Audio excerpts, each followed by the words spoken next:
कार्य ग्रहण किया, जैसा भी बढ़ पड़ता था जैसा, लेकिन गांव वालों ने इतना सहयोग किया कि तीसरे चौथे दिन पीओ साहब यहाँ 47 बच्चे हो, 12 से 47, यानी पूरे उस प्राइवेट स्कूल को तो लगभग खाली कर दिया। एक दिन में ही 2 दिन में ही ये ले आए, इतना सहयोग किया। तो जब आदमी काम करने वाला उसको थोड़ा सहयोग मिलता है ना, तो उसके हौसले और बढ़ जाते हैं। तो फिर मेरी टीम भी आरपीएससी चयनित सारी, सब नए नए, कोई पुराना नहीं था इसमें। तो इनके साथ बैठ के बातचीत की, तो ये भी सहयोग करने के लिए पूरा तैयार। तो गांव वासियों के बाद मैं धन्यवाद करूंगा मेरे स्टाफ का, पूरा सहयोग इन्होंने किया, क्योंकि अकेला कुछ नहीं कर सकता आदमी। मैं अकेला क्या कर सकता, अगर ये क्लास में नहीं जाए, ये पढ़ाई ना करे ना, तो कोई रोड से कोई काम नहीं ले सकता आदमी। तो एक साथी के रूप में और इनके बीच रह करके इन्होंने इतना सहयोग किया। 2019 में 19-20 में कोविड के कारण परीक्षा नहीं हुई बोर्ड की, लेकिन 2-3 पेपर हुए थे पीओ साहब, मैं सच्चाई बताता हूँ आपको। 2-3 पेपर हुए थे, हमारे बच्चे यहाँ गए थे, मैं रात को भी यहाँ रुका था, हमारे साथी भी रात को रुक के तैयारी करवाते थे पेपर से पहले। तो जब 31 PS में पेपर दे के आए, तो ये मेरे को सुनने को मिला कि वहाँ बोर्ड में, और अगर किसी को मतलब अध्यापक को भी कोई दिक्कत आई है ना, अभी 8वीं के पेपर में कोई प्रश्न नहीं आ रहा है, तो भाई ये चर्चा थी कि 36 PS के बच्चे से पूछ लो। ये मेरे को सुनने में मिला। मैंने कहा यार कमाल है। और ऐसे बच्चे, उनके माँ बाप यहाँ बैठे, पूजा, राहुल, ये पांच बच्चे मेरे को बोर्ड में हमें मिले थे, हमारे स्टाफ को। इतनी मेहनत की, लेकिन वो कोविड के कारण पेपर नहीं हुए। जब बच्चे अभिभावकों को बुला के पहले जब मैंने बात की ना, तो बच्चों को वास्तव में प्राइवेट स्कूल में फीस जरूर दी है, मैं इनके मुंह पर कहता हूँ, लेकिन आता जाता कुछ नहीं था। 8वीं में पढ़ने वाले बच्चे भी ABCD नहीं ढंग से लिख सकते थे। तो इतनी मेहनत की। पहला पेपर अंग्रेजी का हुआ, दे के आए, नाचते ही आए। 3 पेपर हुए, एक गणित का हुआ, एक कोई और 3 पेपर हुए, वो तो हो गए, लेकिन कोविड के कारण परीक्षा रद्द होगी। 2021 में कोविड के कारण पेपर नहीं हुआ। 22 में पेपर हुआ। हमारे विद्यालय से किसी की वहां ड्यूटी नहीं लगती। अब कोई कह दे कि यहाँ से अध्यापक जाता है, वो बताता होगा, साथी दूसरे स्कूलों के साथी वहां उनकी ड्यूटियां लगी होगी, हमारी ड्यूटी नहीं लगाई वहां, लेकिन हमारे बच्चे वहां जाते थे। 2022 में 2 बच्चियां हैं, यहाँ बैठी होगी मेरी बेटियां, 90% से ऊपर लेकर के आई, और वो टैबलेट मिला उनको। 2022-23 में, 23-24 में भी एक बच्चा, अभी हमने 26 जनवरी को सम्मानित किया, उसको 90% से ऊपर लेके आया बोर्ड में। तो ये सब हमारे स्टाफ के सहयोग से हुआ। तो मैं ये इनका भी बहुत बहुत धन्यवाद करता हूं। अब बात आती है रिटायरमेंट की। जो सर्विस में आया है वो रिटायर जरूर होगा। तो रिटायर होना कोई ऐसी बात नहीं है, लेकिन रिटायर होने में सबसे बड़ी बात यह है कि आपने 30 साल 35 साल जो सर्विस की है, कहीं आपके ऊपर किसी प्रकार का लांछन नहीं लगाओ, तो ये सबसे बड़ी खुशी होती है, यही खुशी बनाई जाती है। वैसे तो तनख्वाह आदि हो जाती है, क्या खुशी है। जैसे जन्मदिन मनाते हैं ना, तो कहते हैं जन्मदिन, अरे जन्मदिन तो है, लेकिन 1 साल तो निकल गया। उम्र मान लो 80 साल थी, 1 साल कम हुआ है ना, लेकिन फिर भी हम जन्मदिन मनाते हैं। तो मनाते हैं तो खुशी मनाते हैं। तो ये भी तनख्वाह तो आती होगी, लेकिन फिर भी खुशी है, कारण कि हमने बेदाग और पूरी अपनी सर्विस जो है वो पूरी कर ली, किसी प्रकार का लांछन नहीं लगा। ये हम देखते हैं आज सर्विस करना बहुत खांडे की धार है, बागड़ी में कहें तो खांडे की धार है। इतना काम हो गया है, काम करते करते पीओ साहब बैठे, इनको पता है, काम करते करते ही नोटिस आ जाते हैं, लगातार लगे रहते हैं, फिर भी नोटिस आ जाते हैं। अब ये बॉर्डर का क्षेत्र है, यहाँ से 1-1.5 किलोमीटर पे पाकिस्तान की बॉर्डर है। अब रेंज रहे ना रहे, ऑनलाइन काम हो ना हो, कभी रेंज चली जाती है, कभी आती है, तो उसको बुलाया तो जाता नहीं है। तो इस प्रकार से जो काम करते रहते हैं, फिर भी नोटिस आ जाती है। तो इस दौर में भी और बिना लांछन के सर्विस करना ये एक बहुत अच्छी बात है, इसी की खुशी बनाई जाती है। विभिन्न स्थानों पर काम किया, अभी बताया आपको, पढ़ के बताया मैम ने सारा कुछ, उसका परिचय देने की जरूरत नहीं है। एक दो घोषणाएं करना चाहता हूं, तो उनसे निवेदन है कि वो आगे आ जाएंगे।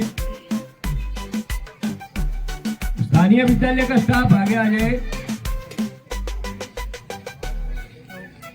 मैं अपनी सेवानिवृत्ति की इस कमाई में से एक इन्वेटर लगभग 20-21 हजार का आया होगा, एक इन्वेटर इस विद्यालय को और देना चाहता हूं। तो विद्यालय स्टाफ यहाँ आ जाए, इन्वेटर लेकर जाए।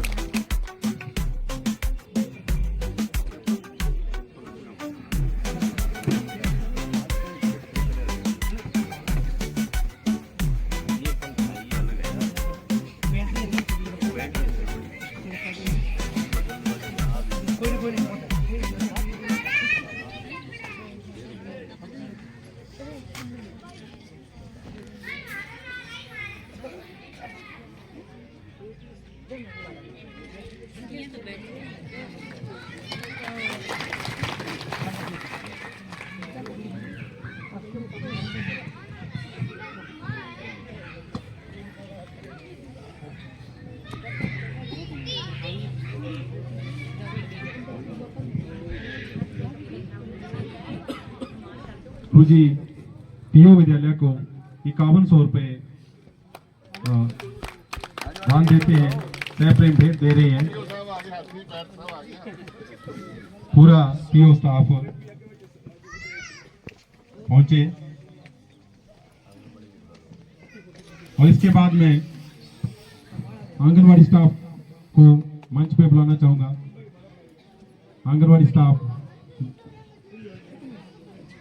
आंगनवाड़ी में पंखा एक है और जगह 2 पंखों की है, तो गुरुजी ने देखा कि छोटे छोटे बच्चे हैं, उनके लिए भी उपहार लाए हैं।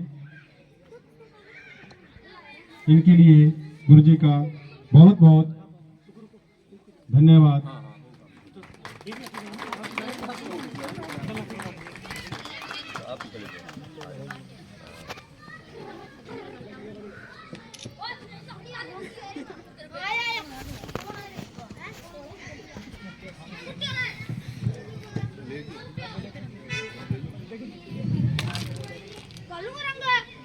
गांव में एक देवस्थान है, उसके लिए भी गांववासी 2 आगे आ जाए।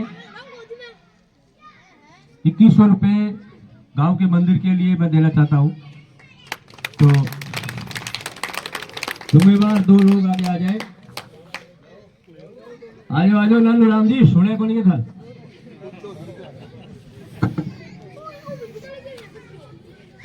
इतना करो मैडम।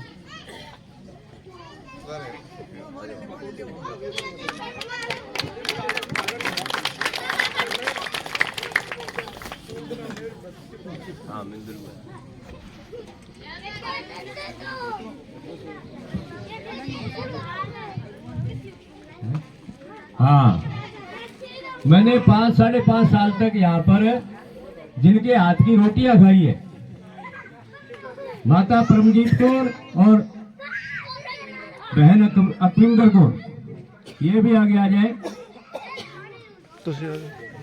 बड़ी लजीज रोटियां दोपहर को तंदूर की बना के दोपहर को हमें खिलाते हैं।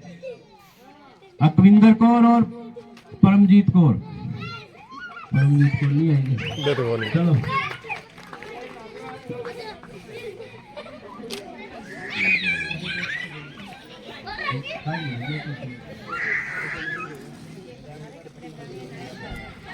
आंटी तुम इधरले पासे हो, इधरले पासे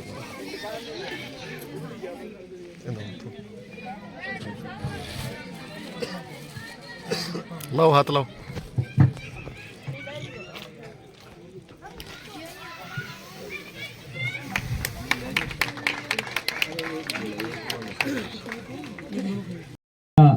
आए नहीं है, उन्होंने भी 2 साल तक, ये एक संख्या का हिसाब होता है, 50 से ऊपर हो तो 2 को कम हेल्पर रखी जाती है। 2-3 साल तक वो 2 थी, इस बार थोड़ी संख्या घट गई, 50 से कम हो गई तो 1 है।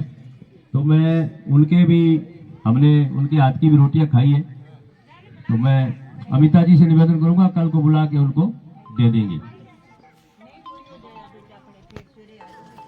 एक बार पुनः सभी आए हुए ग्रामवासियों का, पीओ क्षेत्र मेरे साथियों का, पीओ साहब का और प्यारे बच्चों का आपने जो सम्मान दिया है इसको मैं जिंदगी भर नहीं भूलूंगा। वास्तव में पहले 5-7 दिन पहले जब जिक्र आया था ना, तो ऐसा मन में हो रहा था कि गांव में कोई चर्चा नहीं है। मेरे साथी भी जिक्र करते थे कि गांव में तो गुरुजी कोई चर्चा तो है को नहीं, ये करांगा। और आज जब मैं आया ना और जब मैंने अंदर प्रवेश किया तो 2 साथी मेरे पास आके कार में कर ले, गुरुजी अड़गो इतो है कितना बटंगा। अरे मेरे को के होकर रसगुल्ला में डब्बा 2-3 लिए है तो भर भर के खटक खुआवांगा। अजी ठीक है, तो मैं क्यों जी बांट दो खुले हो। तो ये आपकी मनोभावना है जो प्रदर्शित हुई। बहुत बहुत धन्यवाद, बहुत बहुत आभार।